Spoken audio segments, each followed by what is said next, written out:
हमको आए दिन रोज़ बहुत सारे कमेंट्स मिलते हैं जिसमें उन कमेंट्स में एक ही चीज़ है, ये नया प्रोजेक्ट लॉन्च हो रहा है, क्या इसमें इन्वेस्टमेंट के लिए लगाएं ना लगाएं, ये नया प्रोजेक्ट आया है, ये इन्वेस्टमेंट के लिए कैसा रहेगा। और एट द सेम टाइम ऐसे भी कमेंट्स आते हैं कि मार्केट बहुत तेज भाग गया है, अब इसमें कोई रिटर्न नहीं, रेट्स गिर जाएंगे, प्रॉपर्टी का बबल बर्स्ट हो जाएगा। इंपॉर्टेंट ये है कि इन्वेस्टर कन्फ्यूज़ है, एंड यूज़र कन्फ्यूज़ है कि करना क्या चाहिए। आज का ये वीडियो जो मैं लेकर के आया हूँ, ये इन्हीं सब चीज़ों को समराइज़ किया है। मैं सिर्फ 5 पॉइंट्स में 2025 कैसा रहने वाला है real estate point of view से, इन्वेस्टमेंट पॉइंट ऑफ व्यू से, वो एक मैं अपना व्यू पॉइंट आपके बीच में शेयर करूंगा। और जैसा कि अगर आप ये चैनल देखते आ रहे हो, आप मेरे वीडियोस देखते आ रहे हो, तो आपको एक चीज़ तो मालूम होगी कि unbiased views, transparent honest reviews हम आपके बीच में लेकर के आते हैं। तो ये वाला भी लास्ट तक जरूर देखिएगा वीडियो। हम पहले तो इंडियन पॉइंट ऑफ व्यू से कि इंडियन मार्केट कैसा रिस्पॉन्स करेगी, क्योंकि जैसा इंडियन मार्केट रिस्पॉन्स करेगी वैसे ही सारे सिटीज़ रिस्पॉन्स करेंगे। फिर बाद में लखनऊ के लिए कौन से प्रोजेक्ट्स हैं जहाँ पे आप कैजुअल अप्रोच के साथ अब पैसा नहीं बना पाओगे, कौन से ऐसे एरियाज़ हैं, कौन से ऐसे प्रोजेक्ट्स या कंपनीज हैं जो आपके रडार पर रहनी चाहिए, जो शायद पैसा अभी भी बनवा सकती हूँ। तो ये सारी चीज़ें हम आपके बीच में लेकर के आएंगे।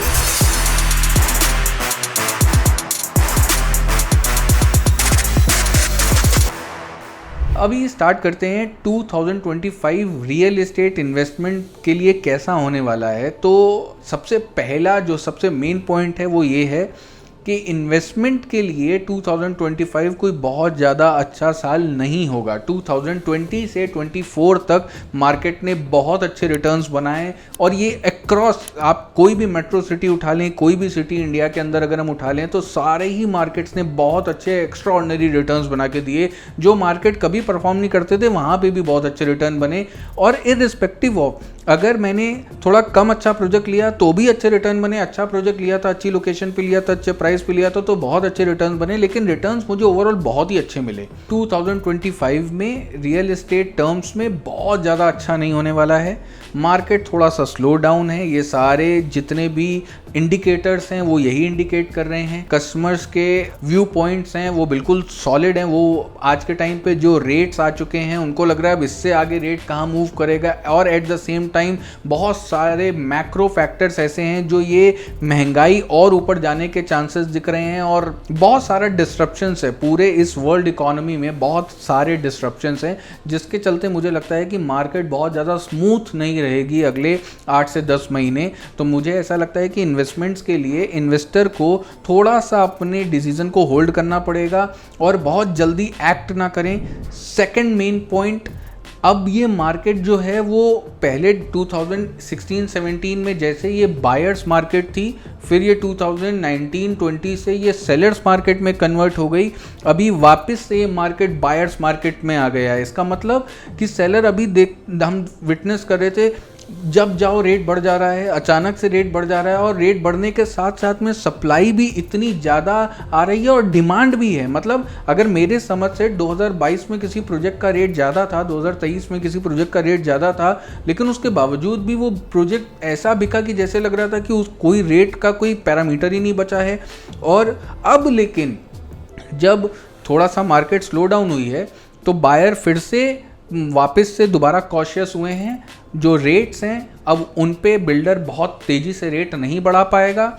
सप्लाई साइड थोड़ा कम होगी, डिमांड साइड भी, जो डिमांड का ग्राफ है वो भी थोड़ा सा स्लो डाउन हुआ है। और ये पूरा ट्रेंड मैं 2025 में आगे जाते हुए देख रहा हूँ। तो अभी अचानक से सेलर्स मार्केट था कि लेना हो तो लो, नहीं लेना हो तो ना लो। अभी ऑफर्स भी सुनने को मिलेंगे। अभी दुबई भी जिस तरीके से भाग रहा था, अभी मैं जनवरी की रिपोर्ट देख रहा था, 8 से 9% का करेक्शन जनवरी में दिखना शुरू हो गया है। हालांकि जो मैच्योर मार्केट्स हैं वहाँ इंडिया में, स्पेशली जो मैच्योर मार्केट्स हैं वहाँ पर रेट तो नहीं गिरेगा लेकिन रेट बढ़ेगा भी नहीं। तो एक स्टैग्नेंट ग्राफ रहने वाला है अगले कुछ महीनों के लिए। तो मेरा ये पॉइंट है कि अब हम दोबारा से सेलर्स मार्केट से हटके बायर मार्केट में आ गए हैं, और बायर किंग है और वो डिसाइड करेगा कब रेट बढ़ना है, कब खरीदना है। तो ये एक चीज़ है जो मेरे को लगता है कि ये पूरा अगले 8-10 महीने एटलीस्ट 2025 में तो ऐसी ही रहने वाली है। तीसरा फैक्टर, ये मार्केट से इन्वेस्टर्स कम होंगे। एंड यूज़र सेंट्रिक मार्केट है, जो भी प्रोजेक्ट्स मार्केट में आएंगे उनका टारगेट एंड यूज़र्स होने वाला है। तो मुझे लगता है इस पूरे साल में मिड सेगमेंट के लॉन्चेस आपको ज़्यादा मिलेंगे, प्लॉटेड डेवलपमेंट के लॉन्चेस ज़्यादा मिलेंगे, टाउनशिप्स में विला डेवलपमेंट के लॉन्चेस ज़्यादा मिलेंगे, apartment specially high and apartments जो 1.5-2 करोड़ या 3 करोड़ 4 करोड़ की रेंज में अपार्टमेंट आ रहे थे, या कुछ 30 करोड़ 25 करोड़ की रेंज में अपार्टमेंट्स आ रहे थे, उनका जो लॉन्चेस हैं वो भी कम होंगे, उसकी डिमांड भी कम है। तो जो अभी ये पूरे साल में लॉन्चेस होने वाले हैं वो अफोर्डेबल और मिड सेगमेंट की तरफ या प्लॉटेड और विला सेगमेंट में ज़्यादा लॉन्चेस होंगे। एंड यूज़र को दिमाग में रख के प्रोजेक्ट बनाया जाएगा, नॉट इन्वेस्टर को दिमाग में रख के प्रोजेक्ट बनेगा। तो ये एक शिफ्ट है जो मैं विटनेस, जो मुझे लगता है कि इस साल में और ज़्यादा होगा और सारे लॉन्चेस इसी तरीके के होने वाले हैं। चौथा पॉइंट जो इंपॉर्टेंट है, 2025 में short term traders, short term investors जो बुकिंग अमाउंट देके एग्जिट करना चाहते हैं, उस तरीके का ये मार्केट अब नहीं दिखता मुझे 2025 में। वही लोग इंटरेस्टेड रहे इस मार्केट में जो प्रोजेक्ट को अभी खरीद के पोजीशन या पोजीशन के 1-2 साल बाद तक होल्ड कर सकते हैं, वही लोग आगे मूव करें। अभी ये मार्केट नहीं है कि हमने एक बुकिंग अमाउंट दिया और विद इन 6-8 मंथ्स उस बुकिंग अमाउंट पे एक अच्छा ROI उठा के हम निकल गए, या हमने 20% पेमेंट दिया, अच्छा ROI लेके हम निकल गए। स्पेशली मैं उन प्रोजेक्ट्स की बात कर रहा हूं जो 2025 में लॉन्च हो रहे हैं। इसके लिए इन प्रोजेक्ट्स में अगर आपको रिटर्न बनाना है तो आपको थोड़ा लंबा टाइम वेट करना पड़ेगा। शॉर्ट टर्म या मिड टर्म में एग्जिट करना बहुत बहुत बहुत टफ होने वाला है। आज मैं आप लोगों से एक मदद मांगने आया हूं, और ये मदद मैं अपने लिए नहीं मांग रहा हूं, और ये किसी तरीके का कोई स्पॉन्सर्ड ऐड नहीं है। मैं एक छोटे से एरिया में एक छोटे से स्कूल के साथ जुड़ा हुआ हूँ जिसका नाम है धर्मेंद्र कुमार सरस्वती शिशु विद्या मंदिर, और ये शाहजहाँपुर सिंधौली एरिया में ये स्कूल है। हम आज बहुत ब्लेस्ड हैं इन अ वे कि हमको अच्छे स्कूल से एजुकेशन मिली और उस एजुकेशन का हमारी लाइफ में एक बहुत इंपॉर्टेंट रोल है। लेकिन कुछ बच्चे ऐसे हैं जिनको ये एजुकेशन प्रॉपर नहीं मिल पा रही है, और ये स्कूल काफ़ी टाइम से, जनरेशन से कुछ फैमिली चला रहे हैं, लेकिन आज उनको स्ट्रगल हो रहा है टीचर्स को सैलरी देने में, मेस चलाने में, बच्चों को एक अच्छा इंफ्रास्ट्रक्चर देने में।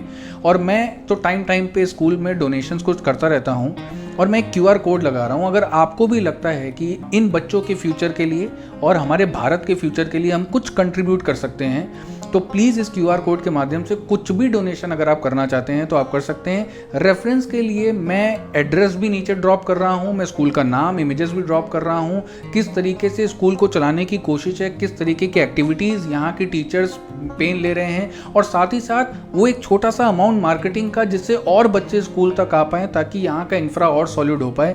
ये सब पॉसिबल है, अगर हम और आप ठान लें तो क्या नहीं पॉसिबल है। तो हम सच में अगर इन बच्चों का और भारत के फ्यूचर के लिए कुछ वैल्यू ऐड करना चाहते हैं, मेरे चैनल का एसेंस है वैल्यू ऐड करना, तो मुझे पता नहीं क्यों आज ये मन में आया कि ये एक वीडियो आपके साथ शेयर करता हूँ। अगर आपको सही लगे तो प्लीज़ आप विजिट भी करिएगा, बच्चों को अच्छा लगेगा, और साथ ही साथ अगर आप कुछ डोनेट करेंगे तो उनकी लाइफ में शायद कुछ वैल्यू ऐसी ऐड हो कि हमारे देश के स्ट्रॉन्ग बनाने में कुछ आगे बहुत मदद करे। अब उन लोगों के लिए जिन्होंने 2022 से 24 के बीच में बाय की है प्रॉपर्टी, और अब वो अपनी प्रॉपर्टी से एग्जिट होना चाहते हैं, तो मेरे हिसाब से ये कोई बहुत अच्छा टाइम तो नहीं है। लेकिन अगर कोई बहुत प्रेशर है तब आप प्लान करो 2025 में हाल फिलहाल में एग्जिट करने का। लेकिन अगर आपकी होल्डिंग कैपेसिटी है, कोई ऐसी प्रॉपर्टी है जिस पर 60-70% का पेमेंट हो चुका है, तो फिर मेरे हिसाब से आपको पोजीशन तक एटलीस्ट उस प्रॉपर्टी को होल्ड करना चाहिए, जिसमें आपको अच्छे ROI, अच्छे रिटर्न्स जनरेट होंगे। अभी क्योंकि मार्केट थोड़ा सा स्लो डाउन है, तो जो रिटर्न हमको बन सकता है, मिल सकता है, और एक्चुअली है भी, लेकिन ये वही बात है, जब डर होता है, मार्केट में एक फियर होता है, तो जो रेट मिलने चाहिए उससे भी नीचे के रेट्स मिलते हैं एक्चुअली। तो मेरे हिसाब से जो बायर्स जो हार्ड एंड फास्ट से पैसा निकालना चाहते हैं वो प्लान करें, जो होल्ड कर सकते हैं, जिनकी होल्डिंग कैपेसिटी है फॉर नेक्स्ट 2-3 ईयर्स, या प्रोजेक्ट जब तक पोजीशन स्टेज पे ना आ जाए, वो उन लोगों को तब तक होल्ड करना चाहिए। ये मेरे 5 की पॉइंट्स होंगे 2025 के लिए for and users, for investors, या जो लोग भी प्रॉपर्टी में इंटरेस्ट रखते हैं उनके लिए। अब पर्टिकुलरली लखनऊ मार्केट को लेके अगर हम बात करें तो मैं बहुत क्लियरली ये बताना चाहता हूँ कि लखनऊ का जो हॉटस्पॉट लोकेशंस हैं, जब भी मार्केट डाउन होगी तो हॉटस्पॉट लोकेशंस को ही पकड़ के रखें। ये ऐसे है, ज़्यादा आप रिलेट कर पाओगे, जब भी सेंसेक्स निफ्टी टूटता है तो हर बड़ा इन्वेस्टर या हर बड़ा आदमी यही आपको चैनल पे आके बोल रहा होता है कि लार्ज कैप स्टॉक्स बाय करिए, मिड और स्मॉल में तो पता नहीं क्या होगा। ये वही सिचुएशन है सेम रियल एस्टेट के लिए। जब मार्केट में टर्बुलेंस आएगा, जब मार्केट में स्लो डाउन आएगा, तो सिर्फ अच्छी लोकेशंस को पकड़ें जहां पे या तो डेवलपमेंट आ गया है या गवर्नमेंट का श्योर शॉट डेवलपमेंट दिख रहा है, जहां पे अभी फ्यूचर दिखता नहीं है, जहां पे अभी चीज़ें सिक्योर नहीं दिख रही हैं, जहां पे अभी कोई हमको न्यूज़पेपर या कहीं न्यूज़ नहीं मिल रही है जिस लोकेशन की, वहां पे बिल्कुल भी ना करें। वो आपके लिए खतरे से खेलने वाली बात होगी मेरे हिसाब से। और लखनऊ में कोई भी लोकेशन या कोई भी प्रोजेक्ट, बहुत बड़ी से बड़ी कंपनी क्यों ना हो, बहुत अच्छा रेप्यूटेड नेम क्यों ना हो, अगर उसका प्राइस 2025 में 8500 या 9000 रुपीज़ पर स्क्वायर फुट से ऊपर जा रहा है, दिख रहा है आपको लॉन्चिंग ही, तो मेरे हिसाब से इसमें सिर्फ और सिर्फ एंड यूजर्स इंटरेस्टेड रह सकते हैं। इसमें लॉन्ग टर्म इन्वेस्टर इंटरेस्टेड रहें जो 5 से 6 साल का टाइम पीरियड लेकर सोच के आ रहे हैं कि पोजीशन के बाद भी 2-2.5 साल होल्ड करना पड़े तो करूँगा।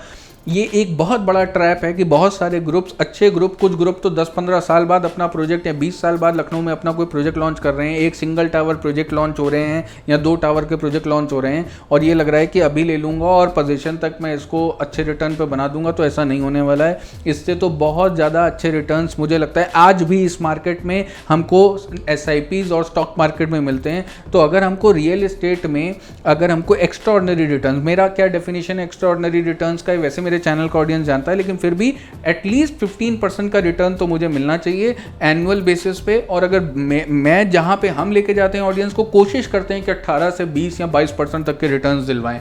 तो अगर ये रिटर्न्स नहीं बन रहे हैं तो फिर तो हमारे पास और अदर ऑप्शंस हैं जहां पे हम अपने पैसे को इन्वेस्ट करके पैसा बना सकते हैं। तो अभी फिलहाल के लिए कोई भी कंपनी का कोई भी प्रोजेक्ट किसी भी लोकेशन पे अगर 9000 रुपीज़ पर स्क्वायर फुट के रेंज के आसपास है और आपको लग रहा है कि बहुत अच्छी अपॉर्चुनिटी है, तो वही इन्वेस्टर इंटरेस्टेड रहें जो लॉन्ग टर्म होल्ड कैपेसिटी रखते हैं। मिड में एग्जिट होना या बिल्कुल बुकिंग अमाउंट या 20% पेमेंट देके एग्जिट होना, ये एक ट्रैप है, ये नहीं होने वाला है।